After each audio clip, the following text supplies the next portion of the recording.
This is a double grave, adorned with a photo of He Jianqing and Jasmine gone together.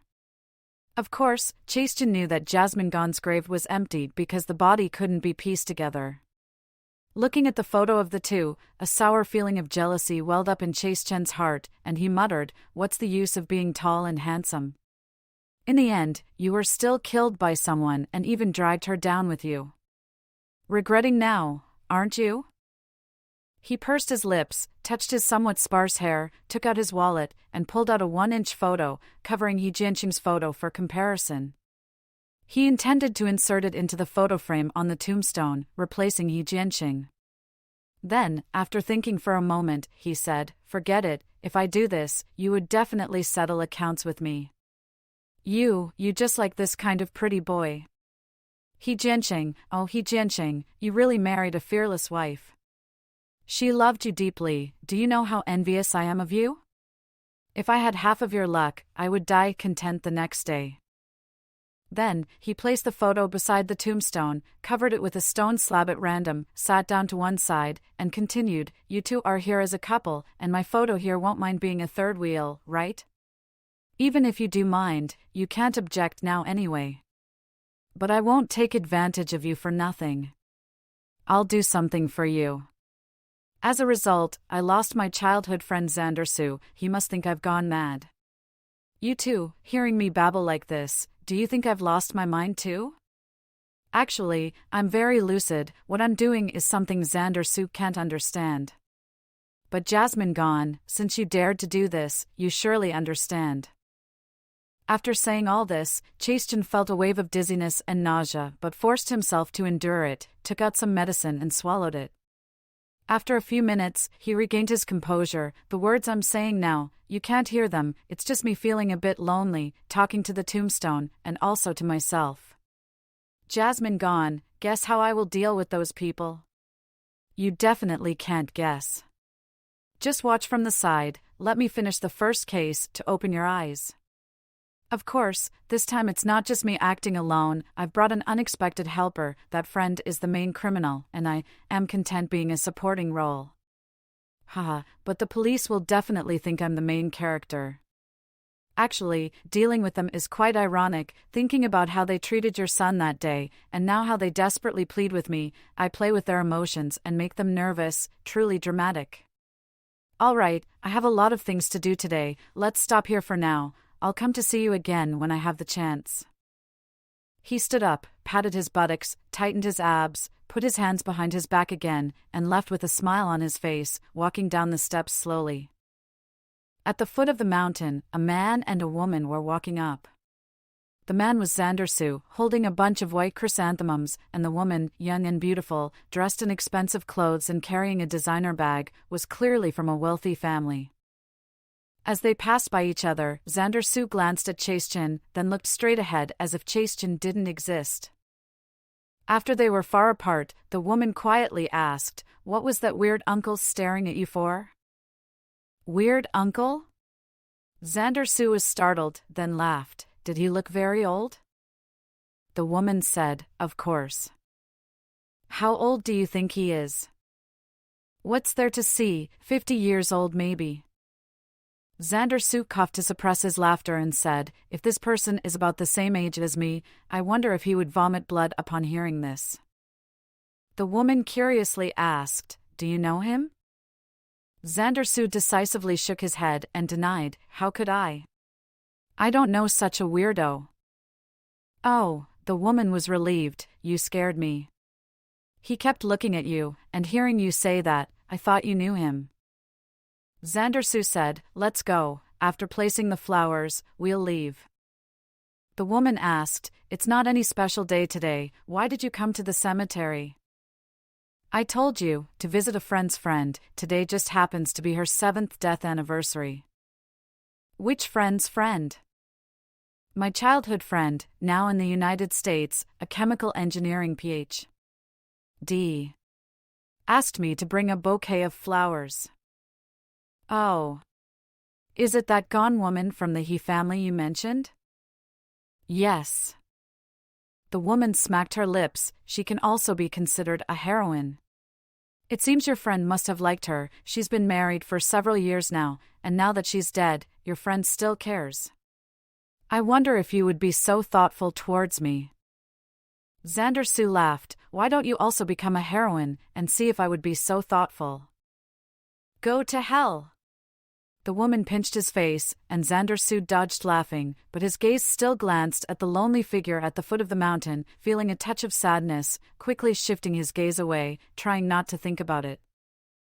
Arriving at Jasmine Gaughan's grave, he saw that the grave had already been cleaned and there was a bouquet of flowers placed there. He thought it was Chase Chen's doing and didn't care much.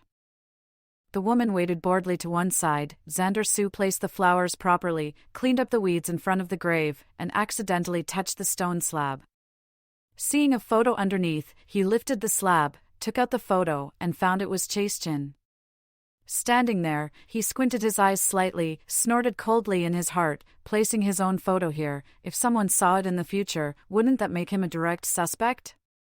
He grabbed the photo, tore it up, crumpled it into a ball, and threw it away.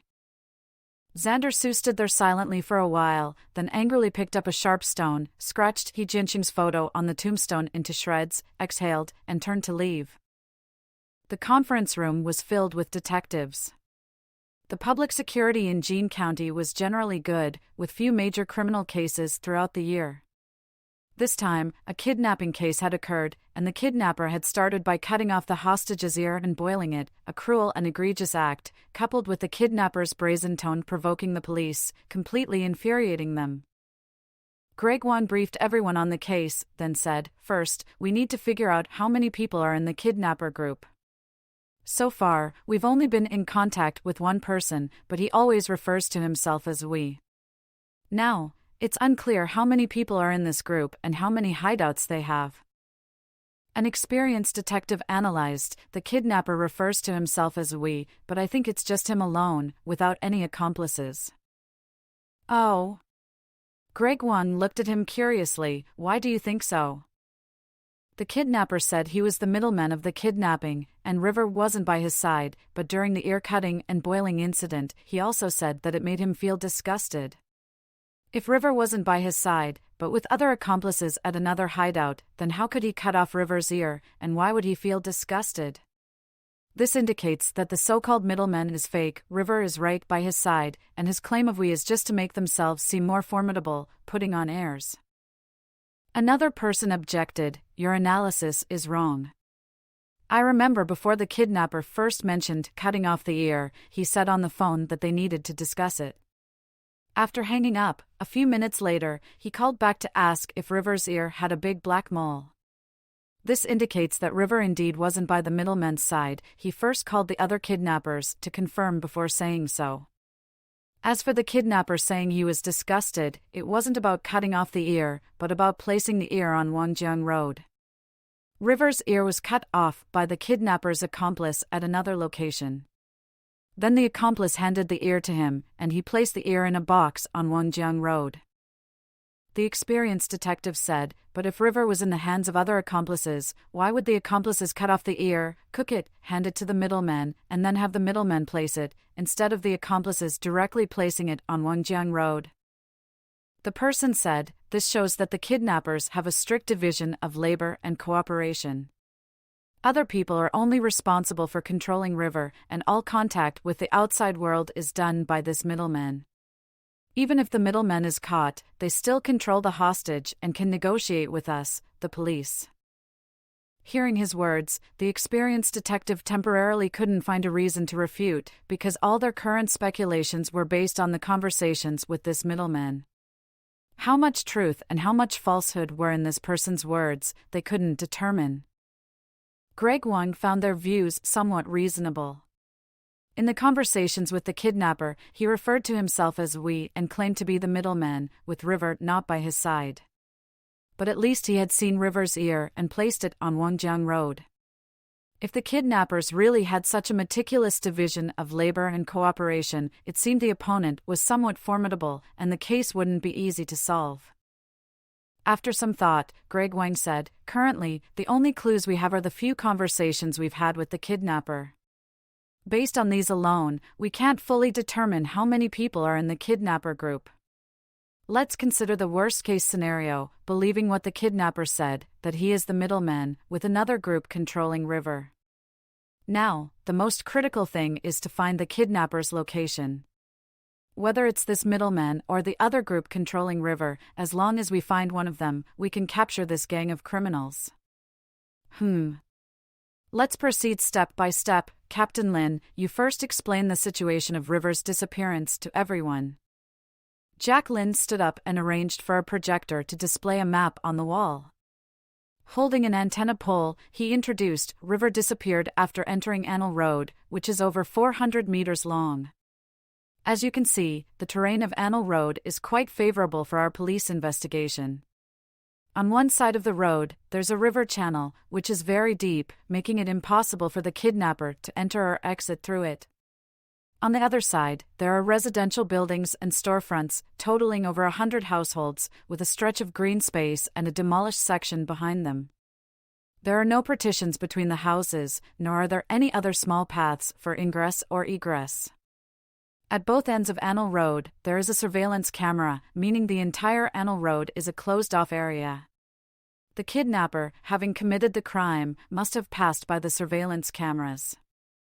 Although it was night and the clarity of the two cameras was poor, we have preliminarily reviewed the footage from beginning to end and only saw River entering from the west end without leaving from any of the cameras. Therefore, for the kidnapper to make River, a living person, disappear from this closed area of Anil Road, there are only two methods. One is to put River in a vehicle and take him away. The second is that the kidnapper's hideout is in one of the houses along Anil Road. Greg Wang added, the likelihood of the kidnapper's hideout being on Anil Road is slim. Through our preliminary investigation, we learned that River's route home was not fixed, and he mostly took the main road home with other classmates, rarely passing through Anil Road. If the kidnapper's hideout were on Anil Road, they would have to wait for 3 conditions to kidnap River. First, River would have to be alone. Second, he would choose to walk home via Anil Road. And third, there would be no other pedestrians on Anil Road at that time. The probability of all 3 conditions being met simultaneously is very low. So, I consider it unlikely that the kidnapper rented a house on Anil Road in advance, waiting for these 3 conditions to be met to kidnap River and create the illusion of River disappearing into thin air. It would take forever for such a crime opportunity to arise. Therefore, it's more likely that the kidnapper used a vehicle to take River out of the surveillance area. Everyone agreed with Greg Wang's analysis. Greg Wang continued, if the kidnapper used a vehicle to take River away, then regardless of whether the kidnapper's vehicle was already parked on Anil Road before the incident or if it was driven in after subduing River to take him away, the ultimate outcome is that the kidnapper's vehicle must have left Anil Road under the surveillance cameras after the incident. Captain Lin, how many vehicles left Anil Road under surveillance after the incident? Jack Lin replied, it was already night, and in winter, there are fewer people and vehicles. We counted, and within an hour after the incident, only 9 vehicles left Anil Road under surveillance. These 9 vehicles were all passing through Anil Road, not originally parked there. Greg Wang asked, can these vehicles be investigated? The cameras have low clarity, and it was night. The vehicles had their lights on, making it difficult to see the license plates clearly on most of them. However, I plan to ask the City Bureau's image experts for help to enhance the footage. Even if the results are not satisfactory, we can identify these vehicles through their main features sooner or later, but it might be difficult to complete the search within 3 days. Greg Wang rubbed his stubble, pondering, then said, these vehicles might not necessarily belong to the kidnapper. Can you park on Anil Road? Yes, the right side of the road has parking spaces. We found out that every night, 20 to 30 vehicles are parked there. Greg Wang said, the kidnapper sounded very confident and well prepared. A smart kidnapper wouldn't leave the scene through surveillance immediately.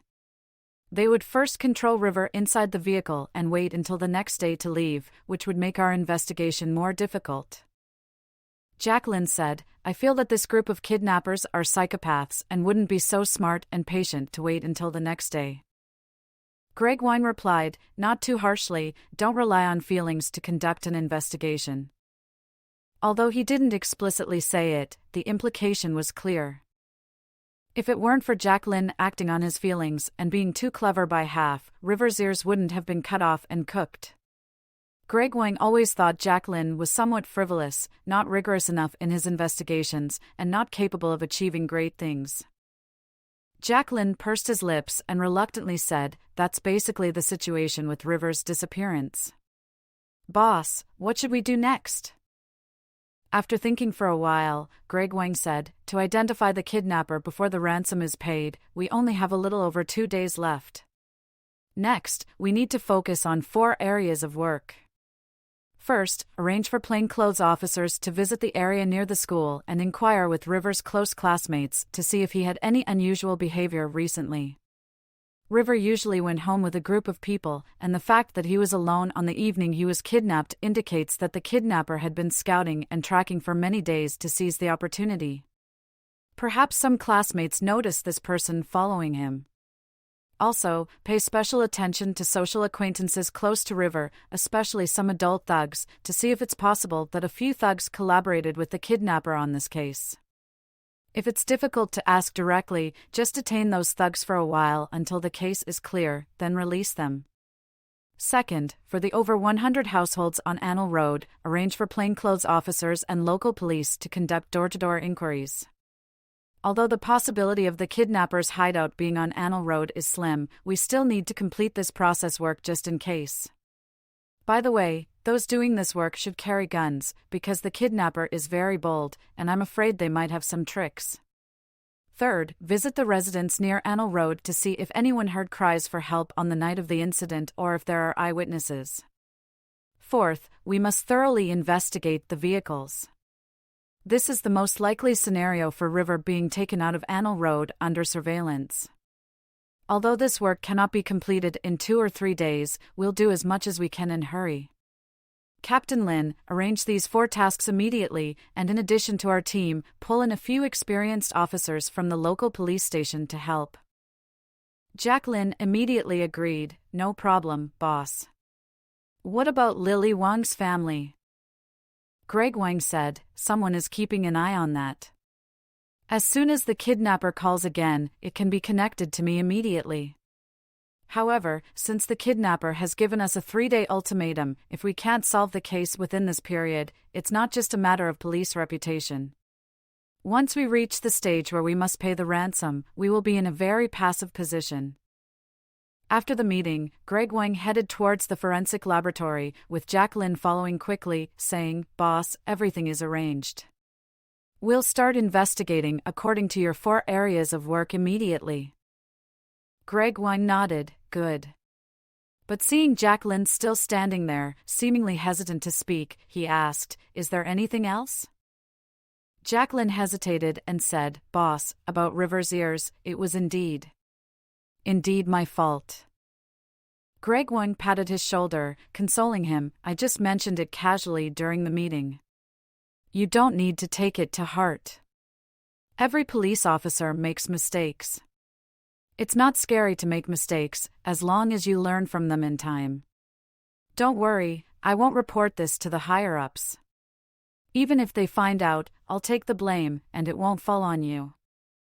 Jacqueline breathed a sigh of relief, genuinely moved, and said, Boss. I understand. I will definitely learn more from your experience and improve myself.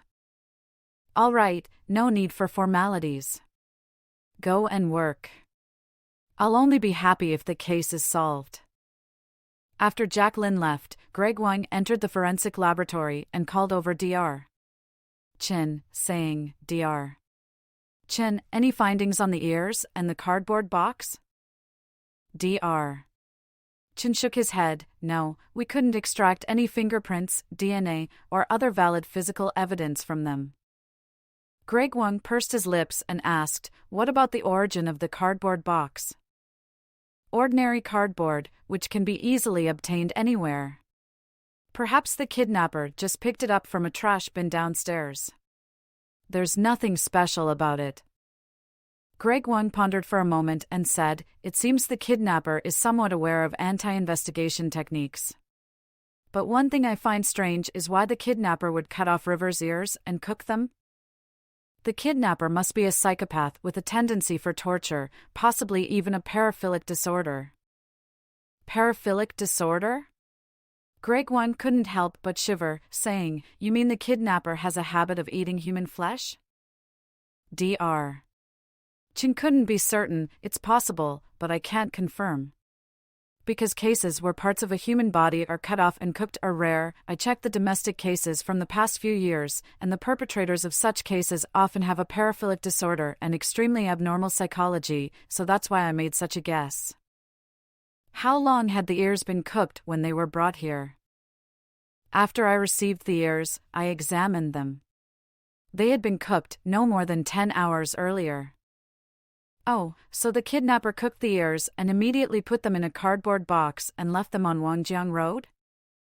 Yes, that's correct.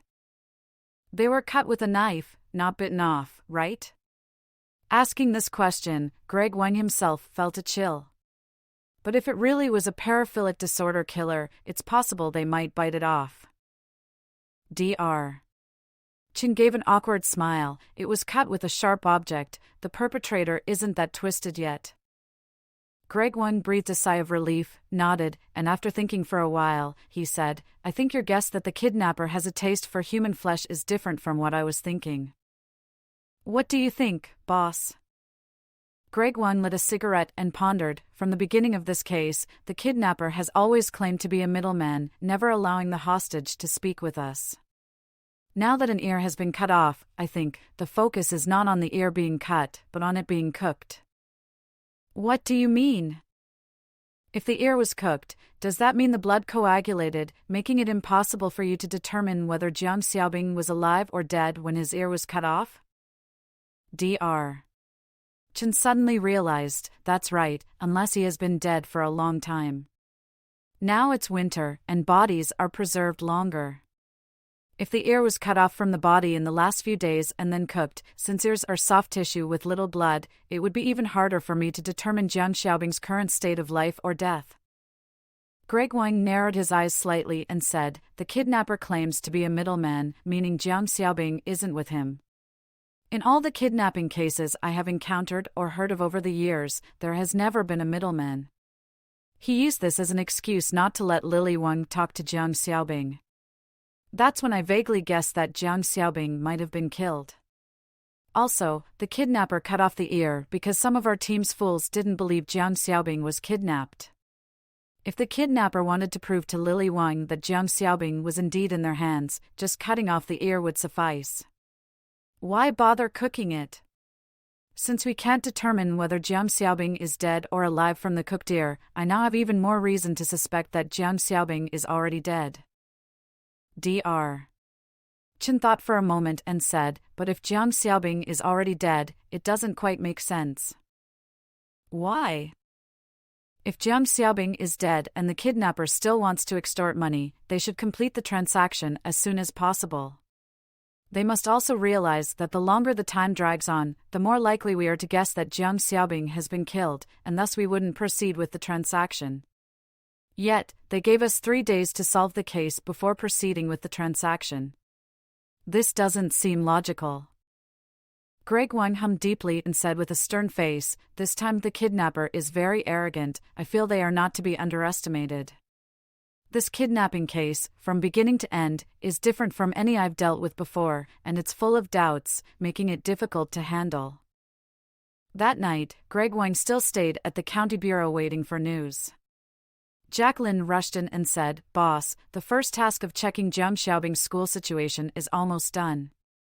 His close friends didn't notice anything unusual about him recently, nor did they notice anyone following him. Additionally, several thugs who had contact with him have been arrested. After a preliminary interrogation, no useful clues were obtained." Greg Wang nodded and said, "Keep those thugs detained for further interrogation. Even if there are no results in the end, wait until this period is over before releasing them, so as not to alert the kidnapper." The second task of investigating the residents on Anil Road is still ongoing, with no discoveries yet. The third task of visiting the surrounding areas is also in progress, with no clues so far. However, for the fourth task of checking vehicles, the image processing results from the City Bureau haven't been sent back yet, but we noticed a detail that suggests one person might very likely be one of the kidnappers. Oh. Greg Wang was somewhat surprised. What's the situation? Jacqueline said, I've sent the video to your email. Take a look. Greg Wang opened the video file. The screen initially showed a static scene, directly facing one end of the Anil Road exit, with dim lighting and no people or vehicles passing by at the moment. After a while, a person appeared in the video, walking unhurriedly, pausing for a moment in the middle, and quickly walking out of the video area. The video ended there. Greg Wang looked up, puzzled. You're talking about this person? Yes. But what's so unusual about this person? Jacqueline said, maybe it's because the video's lighting is too dark. Let me adjust the contrast, and you take another look. As Jacqueline adjusted the lighting effects, the screen became slightly clearer than before. Greg Wang focused intently on the screen, and upon closer inspection, he could see that the person was wearing a large, long jacket, appeared to be somewhat overweight, wearing a woolen hat, and also covering their face with a mask. When the person walked to the middle of the video, they suddenly looked up, seemingly at the surveillance camera, and extended their right hand into the air. Greg Wang pointed at the video in surprise. This person is flipping off the camera.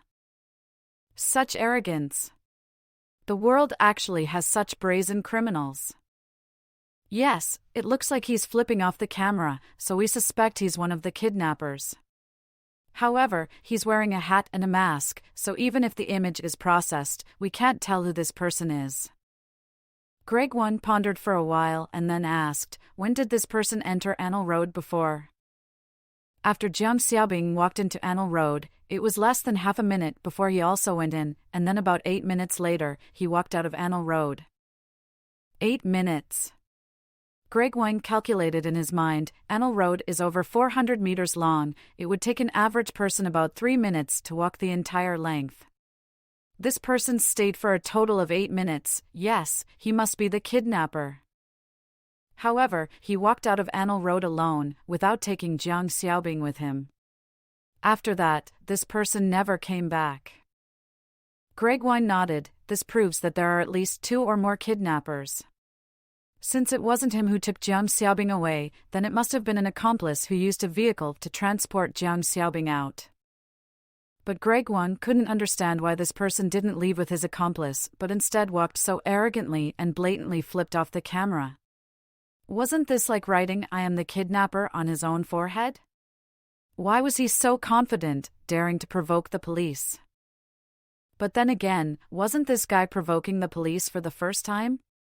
This beast, who knows what kind of confidence he had eaten, was just so confident, so arrogant. What could you do to him?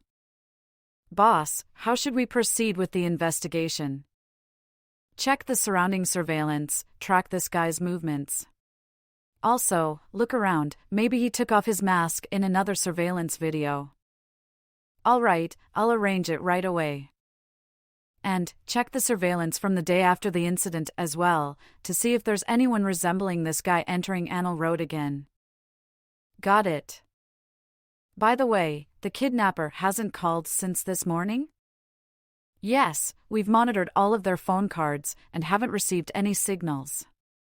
At the same time, we checked all the phone numbers used by the kidnapper, all of which are unregistered cards, some purchased in the city area, some in Hangzhou. Hangzhou, going so far to buy phone cards? Greg Wang pondered. The kidnapper hasn't used Jiang Xiaobing's phone card since the police got involved, switching to a new card for every call, and judging from the purchase locations, there are both in the city area and Hangzhou. The kidnapper definitely didn't buy multiple cards at one spot. He must have bought only one card at each sales point. Right, can we check which sales points sold these phone cards and when? We can't check. These phone cards were sold at newsstands and small shops, and the mobile company doesn't register which shop sold them. These cards were all activated only a few days ago, so there's no way to know when exactly the kidnapper bought them. It seems the kidnapper was extremely well prepared this time, using signal jamming devices when making calls, hanging up in less than 2 minutes, and for each call, using a new unregistered phone card, discarding it after use. No wonder they were so fearless, not afraid of the police tracking them down. Many cases are solved by locating the criminals through their phone signals.